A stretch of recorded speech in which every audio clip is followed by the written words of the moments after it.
Hi, welcome to Box Guitar Tuition. Got my hat back. Today's classic album inspection is Lynch Mob's sophomore album, self-titled, from April 28th, 1992. It's 30 years old today. So typically when people think of Lynch Mob, they think of the Only Logan lineup that did the Wicked Sensation album. That's Mick Brown, Anthony Esposito on bass, obviously George on guitar, and Only Logan on vocals. But what happened was when they were on the Queensryche support with Only Logan, he was getting really nervous about going on before Jeff Tate. Apparently he got sacked because of some of his lifestyle choices, so I can only think he was kind of self-medicating to cover his nerves. I remember when I saw Lynch Mob support Queensryche at Newcastle City Hall, this was in November, I think, of 1990 on the Empire Tour. I'll just say this is a legendary gig in the history of the city I'm from. Loads of people still talk about Queensryche at the City Hall. They did Mindcrime in its entirety, and it's one of the best gigs that we ever saw that came through the city. But anyway, I remember Lynch Mob, Ollie Logan did seem a little lost, he didn't seem to own the stage. And I sort of felt like it wasn't happening kind of live for them. And the sound wasn't great, and George's guitar strap fell off in Mr. Scary. But other than that, the Wicked Sensation album's a very good album, bar a couple of tracks, really good.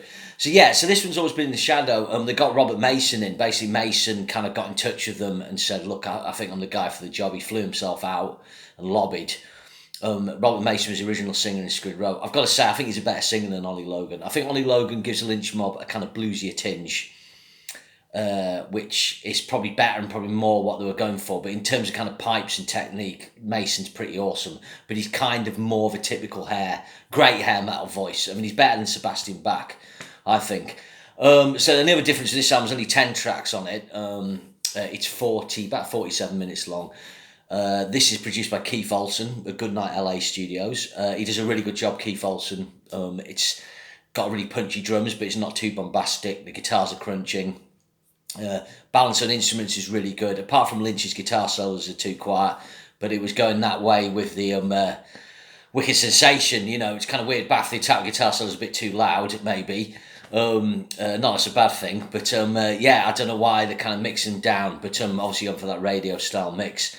But it's really good sounding record. It's got quite an earthy crunch to guitar, quite a nice kind of valvey sort of Saldano sound. Everything's caught really well.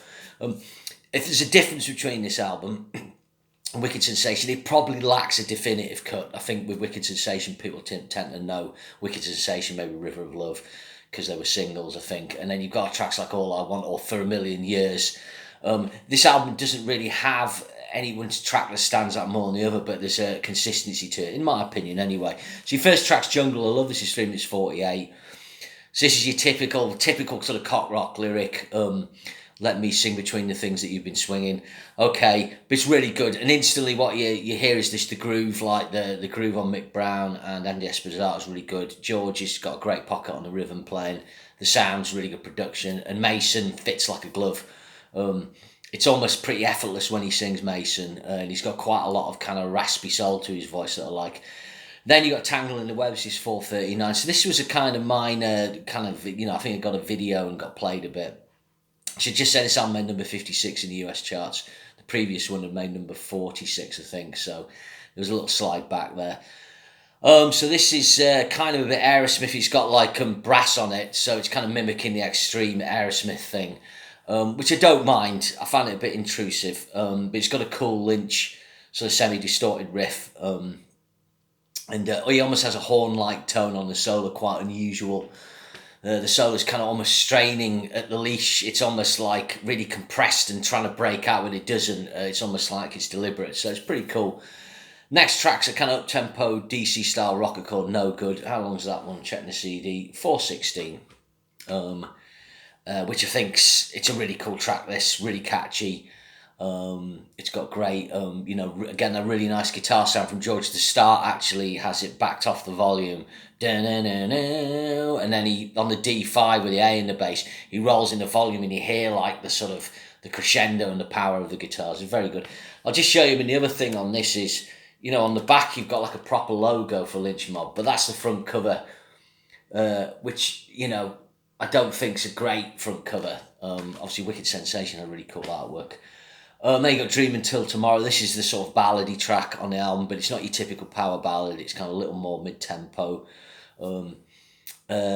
Like it again, George does a nice solo with slightly nasally-like tone, with a cool arpeggio bit, and he does a nice outro solo with some lovely whammy slurring, and he's got kind of more mid-dialed in on the tone. I mean, I don't like it as much of his Doc and stuff, you know, and Lock and Cleat will always be my favourite tone of Lynch, but on this album there's still little developments and little quirks come out and he's playing, you know, he's still at the top of his game.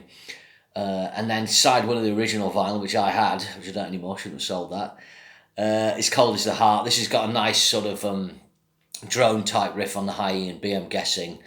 And there's nice kind of overlaid feedback parts buried in the mix. Well, underlaid, I suppose. It's a good tune, a nice little arpeggio passage in the solo with a nice delay on that kind of catches the notes. So that's the end of that's 525, that track. That was the end of side one. And like I say, I mean, I wouldn't say any track. I probably prefer Jungle, Love No Good and Cold as the Heart, the heavier tracks.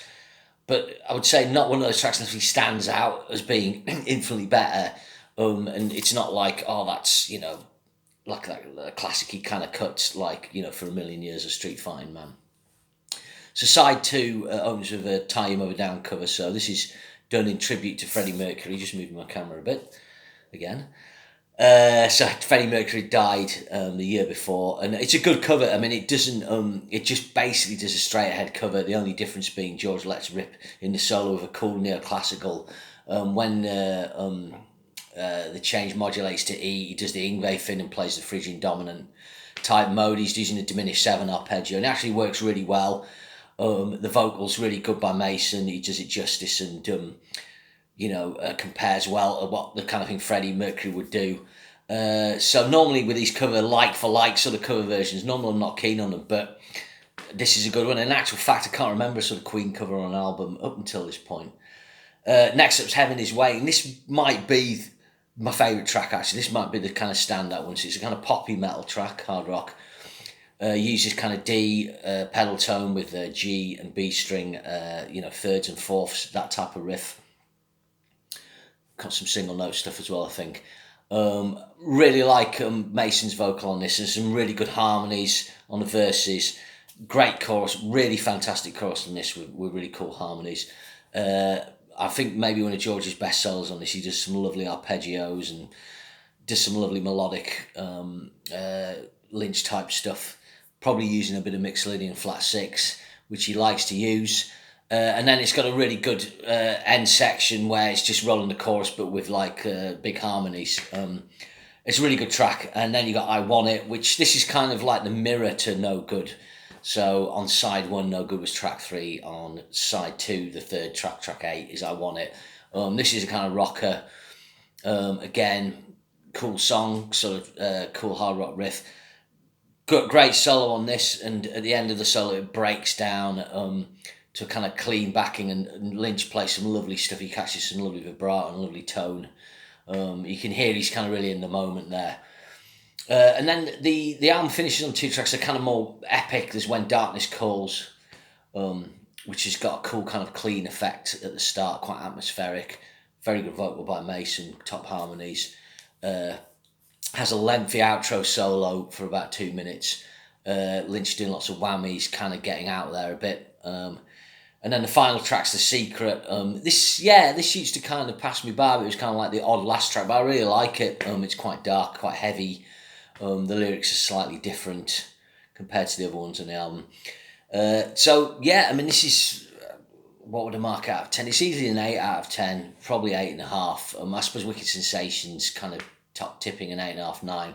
But I do think it's nearly as good, or if it's not as good, it's only a notch down from Wicked Sensation for me. Like I said, I think George's solos are better on Wicked Sensation. I think Wicked Sensation's got a better sort of shape to it, but right from the outset, this wasn't an album I came back to. Always liked it, and I don't know why it connected with me.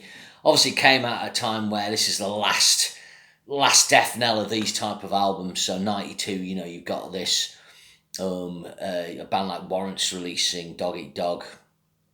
I actually did a thing on my Botbrack channel about this album that came out in the grunge era. I might have featured this. But that was last year, if you want to go and check that out. But Yeah, it's just coming out at that time where like bands aren't going to get the sales who were part of what was called the LA glam hair metal scene. Not that Lynch Mob were really that. I mean, Lynch Mob were trying to kind of do something more bluesy, but it didn't quite happen really. There was only Badlands that succeeded in going, we're going to make a sort of classic 70s infused album. But Badlands didn't do any better than Lynch Mob really. It's just that the writing was on the wall. And for these kind of bands, and unfortunately I think a lot of good music got missed by people. If you sort of put trends and prejudices away, we could have been listening to more good music, not just the kind of out rock that was out there. Okay, so yeah, Lynch Mob 30 years old today. I still remember when I got this long time ago. So yeah, great stuff. Cheers, see you soon. Thank you.